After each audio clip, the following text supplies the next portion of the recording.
E aí galera do canal, Matheus Som. Olha aí galera, agora eu tô usando o crossover galera, no som da Saveiro, moleque. Crossover, eita galera, esqueci de ligar o flash aqui, velho. Mas vamos assim mesmo, vocês dá pra ver aí, ó. É o CRX 3.1 galera, da Taramps. No banda 1200, 9.8. Tô baixinho galera, ó. Tá no 1 só, galera. E até a cor da luzinha ali da Toca CD, galera. Tá tocando forte, galera. Topado. Vai deixando o like aí pra fortalecer o canal. Próximo vídeo eu vou estar trazendo aí, tocando aí, galera, com força, hein. Eu achei que aumentou, deu mais uma qualidade, galera. E ainda deu de minha regulagem, mas ainda não tá 100%. Mas vamos tá aí logo trazendo vídeo pra vocês, galera. Vou mostrar a caixa aqui, ó.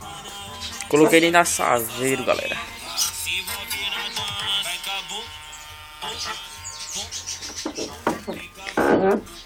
Hoje é só isso, galera, que eu tenho para trazer para vocês, galera. Mas vai deixando o like aí. Eu acho que nessa semana ou até amanhã eu acho que eu trago o vídeo para vocês, galera. Eu vou ver ainda. Valeu, tamo junto, galera. Deixem o like, se inscrevam, é nóis.